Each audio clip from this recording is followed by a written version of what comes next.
We're back at it here on CA Hoops Weekly, presented by Under Armour. I'm Bobby Broyles, alongside once again is Rob Washburn. Kelly McCarthy will be joining us later on with the latest happenings around CA women's basketball. On the men's side, Rob, coming into the season, a lot of fans sensed that Northeastern, Hofstra, and William & Mary would be the teams to beat, but two other teams sitting with 2 losses in CA play right now are looking to sneak into the upper tier of the standings as well. One team being UNCW, which has road wins over Northeastern and Hofstra, and a narrow loss at William & Mary. Yeah, UNCW improved to 5-2 in the league and 3-1 on the road after pulling out a 58-56 overtime victory at Charleston on Wednesday night. And the Seahawks had been very efficient offensively in CA play, shooting better than 47% in 4 of their first 6 games and getting outstanding performances from their backcourt of senior Addison Spruill and Freddie Jackson, along with freshman Jordan Talley. But on Wednesday, Charleston's defense limited them to just 26% shooting. But the Seahawks got it done on defense, making 10 steals, forcing the Cougars into 20 turnovers, and sealing the victory with a big block shot by Cedric Williams near the end of overtime. All 5 UNCW wins have been by 7 points or less, including 2 in overtime, and Kevin Keats has absolutely changed the mindset at UNCW. After the game, he said to be a championship team, you have to win all types of games, and he has the Seahawks believing they're a championship team. The other team near the top is JMU, which will have a big opportunity this week on the road to see if they will contend in the league race. Yeah, JMU's coming off back-to-back victories over Drexel and Elon last week and can make a statement this week with games at first place Northeastern on Thursday and Hofstra on Saturday. Now, the Dukes were solid on both ends of the floor, shooting over 46% offensively while using a very effective zone defense that continues to cause problems for opponents. Sophomore forward Johanny Dallenberg averaged 15.5 points on 12 of 14 shooting last week and is shooting better than 70% in league play. Junior Ron Curry provides a steady veteran presence in the backcourt, averaging double figures in points and ranking 2nd in the league assist. Rebounding has been an issue for JMU, but they did a much better job on the glass last week.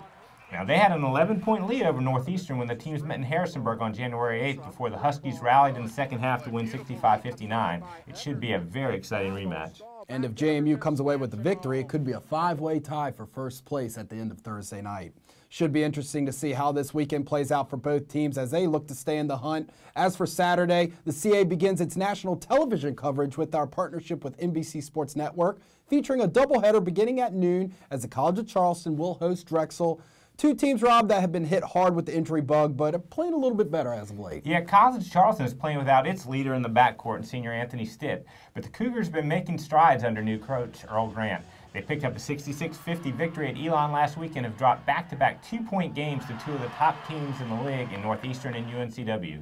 They have a pair of excellent sophomore guards in Joe Chile and Kenyon Berry, and senior center Ajay Baru has scored double figures in 3 straight games and is coming off a double-double with 11 points and 12 rebounds against UNCW on Wednesday.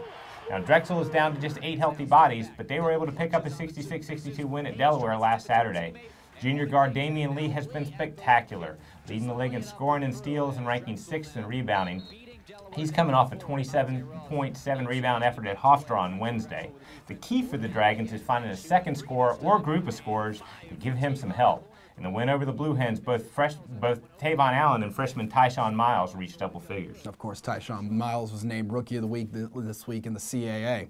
Second game of the doubleheader on NBC Sports Network, and this should be a great one in Williamsburg between 2 of the top teams in the standings as William & Mary hosts Northeastern. Yeah, I can't wait for this one as the teams picked to finish 1st and 2nd in the league standings go head-to-head for the first time. Now, both teams have veteran starting lineups and plenty of offensive firepower. For Northeastern, guard David Walker has led the Huskies in scoring in 3 straight games and is averaging 19 points over that stretch. His backcourt mate, TJ Williams, is having an excellent year, and the Huskies have one of the CA's top post players in senior Scott Etherton. William & Mary counters with the preseason player of the year in Marcus Thornton, who's averaging nearly 20 points per game, and sophomore guard Omar Pruitt, who's coming off a career-high 30-point effort at Delaware on Wednesday night. The Tribe also has its Mr. Everything in junior Terry Tarpey, who is averaging double figures in scoring, leading the CA in rebounding, and is near the top of the league in assists. This one sets up as a shootout, but I think the team that's going to be able to step up and make some plays on the defensive end will be the one that comes out on top. The Tribe is 8-0 at home this season and is planning a Gold Rush promotion for Saturday, but the Huskies have been very good on the road this year, including a victory at Florida State. Remember, you can catch both of these games online at NBC Sports Live Extra. Now here's a look at the rest of this week's action around CAA men's basketball.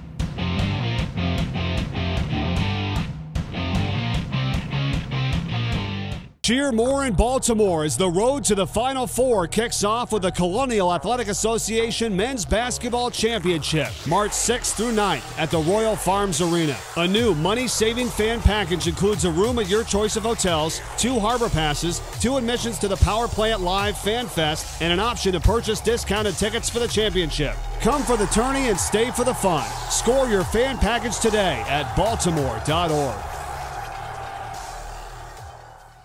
As we switch gears and take a look at how everything is going on the women's side, we bring back Kelly McCarthy.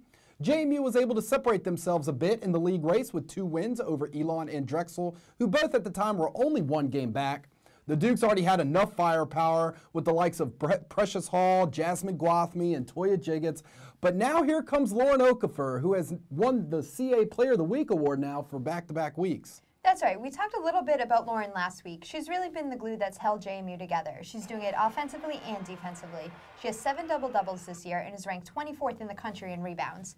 She's one of the more consistent players in the conference this year, and she's only getting better. Coach Kenny Brooks has even said that the Dukes go as she goes and is one of the major reasons why JMU is 15-2 and undefeated in conference play. The Dukes haven't quite pulled away from the pack yet. Only 2 games separate the top 4 teams, but the pressure is on teams like Drexel, Elon, and Hofstra to keep up. They're the front runners right now, but it's still early and anything can happen. Indeed. Speaking of one of those teams looking to keep up in the league race, as we fast forward to Sunday's contests, Drexel plays host to rival Delaware. Kelly, these teams, they do have a little bit of history, don't they? Just a little, Bobby. They did battle it out in the 2013 CAA Championship Final. Delaware won that contest with the 2-team split meetings last season. This is going to be an interesting matchup. It is a rivalry game, so there'll be a little something extra in the air. Right now, the Blue Hens are trying to find their way. They've been really up and they've been really down. Against William & Mary, they played a great first half, and in the second half, they went ice cold from the floor and on the boards and took the loss. Drexel's been winning, but they've been grinding it out. They don't give up a lot of points. They held JMU to just 66 last weekend, but they haven't scored a lot either. It's going to be a battle, but if Delaware keeps their offensive rhythm throughout, it will make a tough night for the Dragons.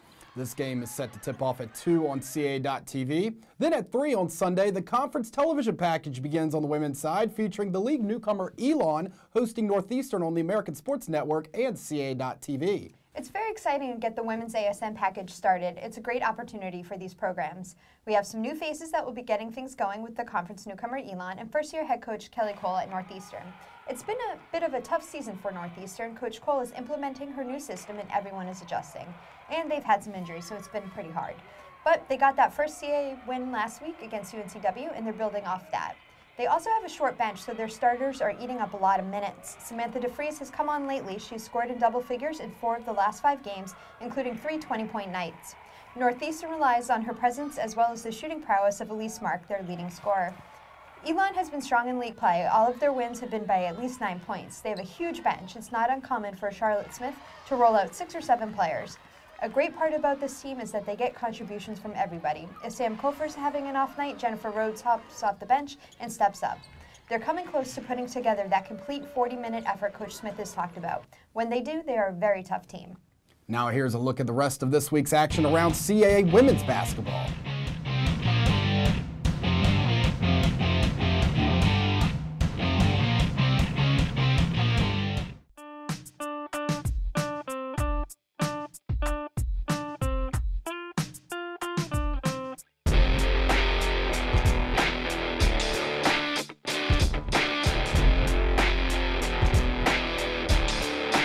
Experience the action of the 2015 CAA Women's Basketball Championship, March 12th to 15th at the Showplace Arena in Upper Marlboro, Maryland.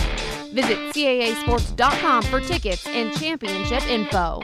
CAAsports.com has all the television clearance information you need for this week, and CA.TV again will be home for ASN's coverage of Saturday night's men's contest featuring Towson at UNCW and Sunday afternoon women's matchup between Northeastern and Elon.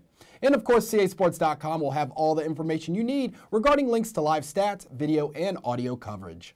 You can also follow the league on Facebook and Instagram by searching CAA Sports or follow us on Twitter at CAA Basketball using the hashtag CAA Hoops. And don't forget, you can purchase your tickets right now for the 2015 CAA Men's and Women's Basketball Championship at CAAsports.com/tickets. Also, fans, last weekend the CA.TV crew was at Delaware.